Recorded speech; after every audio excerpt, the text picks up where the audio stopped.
Assalamualaikum warahmatullahi wabarakatuh. Kembali lagi ke channel saya Adinur Prayogi. Pada kesempatan kali ini kita ada tanaman alpukat yang dari biji yang rencananya ingin kita ganti dengan jenis yang berunggul dan kualitas yang bagus ya. Nah, ini kita akan melakukan yang namanya metode top rocking atau mengganti jenis pada tanaman yang dari biji ya. Nah, biasanya tanaman dari biji itu buahnya lama ya. Yang lama, kemudian identitasnya tidak bisa ditentukan atau dideskripsikan. Maka dari itu, sebelum ini terlanjur besar, ini akan kita TW dengan jenis yang bagus, yaitu jenis Nicole dan Yellow Vietnam. Oke, teman-teman, saksikan terus video ini. Jangan lupa di subscribe bagi yang belum subscribe. Oke, buat teman-teman yang ingin punya tanaman alpukat dengan jenis bagus dan sudah terlanjur menanam jenis yang jenisnya tidak diketahui atau dari biji, itu ternyata bisa kita ganti jenisnya ya.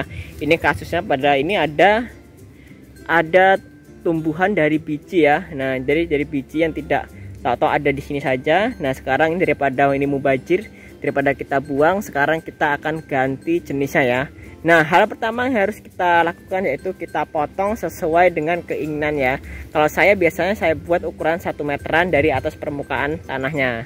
Nah, sekarang kita akan geraji pada bagian ketinggian yang akan kita lakukan top rocking. Nah, usahakan kita menggeraji jangan datar ya, sedikit miring ya. Karena apa? Supaya nanti dia tidak ada menyimpan air ya ketika hujan atau ada uap dari cungkupan saat kita menyambung nanti. Nah, usahakan menggerajinya yang rapi dan tidak pecah batangnya, karena nanti ketika pecah itu akan membuat infeksi pada batang alpukat yang akan kita TW. Nah, sembari kita menggeraji, kita siapkan bahan dan alatnya dulu ya. Bahannya itu ada entres yang akan kita gunakan ya. Ini saya ada 2 entres ya. Yang hijau ini kita keluarkan dari plastiknya. Yang hijau ini entres Nicole teman-teman. Kemudian yang kuning ini itu entres Yellow Vietnam. Nah, ini kita akan sambungkan di satu tanaman ya. Kemudian talinya kita gunakan plastik wrapping untuk mengikatkan pada sambungannya. Nah, kita siapkan terlebih dahulu entres yang akan kita gunakan. Kemudian selanjutnya kita buat sayatan pada permukaan yang akan kita sambungkan atau kita terlocking. Terlebihnya harus kita rapikan dulu ya potongannya ya. Supaya apa? Supaya dia rapih dan tidak mudah terinfeksi. Kalau ada bekas gergajian yang kurang rapih dan lukanya berbentuk sayatan, ini kita rapihkan dengan menggunakan pisau. Kemudian kita kelupas kulitnya dengan menggunakan pisau yang tajam dan steril ya. Kita bersihkan dulu pisaunya supaya dia bersih ya. Nah, kita kelupas kulitnya saja. Lebarnya sesuai dengan entres yang akan kita gunakan. Sama halnya dengan kita menyambung pucuk ya. Kita buat segitiga pada entresnya dengan metode huruf V. Nah, sama saja ketika dengan menyambung pucuk ya. Bedanya kalau ini batang buahnya sudah besar, sudah berkayu.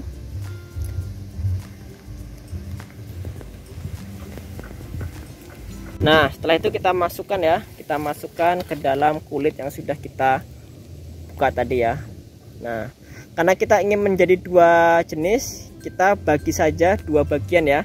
Kalau di sini ada yellow, seberangnya kita buat alpukat Nicole-nya. Nah, ini teman-teman yang saya bilang tadi ya. Di sini kan kita miring ya. Berarti air itu akan turun ke sini. Jadi kita menyambungnya jangan dari sini ya. Jangan di bawah angka miringnya. Bisa di atasnya, bisa atau juga di sampingnya. Jangan di sini. Karena di sini tempat turunnya air nanti. Nah, oke, kita akan buat sayatan yang sama persis dengan yang tadi juga.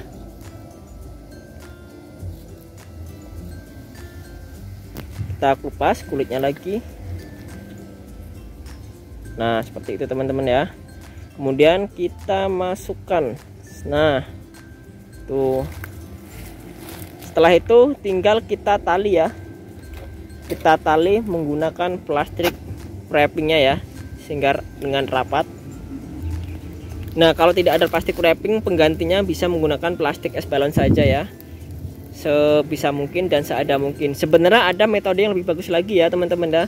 setelah menggergaji batangnya itu bisa kita oleskan di sini dengan fungisida agar tidak infeksi ya. Nah sebenarnya itu lebih bagus lagi, karena ini saya tadi lupa ketika mau membawa fungisidanya dan jarak dari rumah itu sangat jauh. Nah kita seadanya aja, mudah-mudahan ini bisa jadi ya, karena biasa dengan metode ini saja sudah bisa, asalkan air hujan tidak masuk langsung ya. Nah kemudian tinggal proses terakhir, yaitu kita melakukan pensungkupan. Nah oke, seperti ini ya. Kemudian setelah itu kita tali rapat ya, kita tali rapat bawahnya lagi dengan wrapping lagi, bisa dengan tali saja bisa, yang lebih bagus dengan wrapping lagi ya, agar rapat sekali ya. Nah yang bagus lagi nanti setelah ini selesai itu bisa kita naungi ya, naungi atasnya dengan menggunakan paranet atau dengan dedaunan, supaya nanti keberhasilannya juga lebih bagus lagi teman-teman. Nah kemudian setelah kita lakukan penyambungan, kapan waktu kita membuka sambungannya? Sambungannya itu tidak bisa ditentukan waktu pastinya, namun biasanya berumuran 1 bulan sudah menunjukkan hasilnya ya. Ketika sudah mulai bertunas, sudah bisa kita buka. Nah di sini nanti kita akan lakukan pembuatan teduhannya dengan menggunakan daun pisang ya. Daun pisang itu dia tidak mudah lapuk ya, walaupun dia mengering itu dia tidak mudah rusak dan tidak mudah lapuk. Yang bagus dengan paranet, karena paranet juga itu dia bisa tahan lama ya. Namun karena ini dengan metode alam ya, seadanya saja, yang penting tidak mengurangi dari fungsinya. Nah itu dia. Ini untuk mencegah masuknya sinar matahari secara langsung, sehingga sambungan kita terlindungi dari sengatan matahari langsung ya.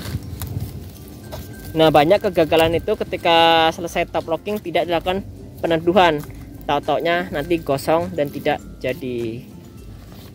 Nah oke teman-teman, mungkin sekian dulu ya video kita kali ini tentang bagaimana cara top locking dan mengatasi tanaman alpukat yang sudah terlanjur tanam dari biji supaya cepat berbuah. Nah jadi buat teman-teman yang punya tanam dari biji bisa disambung seperti ini. Untuk entresnya gampang ya, entresnya tidak perlu entres yang berjenis, namun bisa kita cari sendiri di lingkungan kita sendiri. Siapa tahu ada alpukat yang lokalan yang bagus, produksinya tinggi, rasanya enak, dan buahnya juga bagus, itu bisa dijadikan sumber entres ya. Tidak harus yang berjenis Miki atau yang lainnya, yang penting produksinya bagus, rasanya bagus juga. Oke, saya ucapkan terima kasih. Sekian dari saya, semoga bermanfaat. Saya ucapkan wassalamualaikum warahmatullahi wabarakatuh.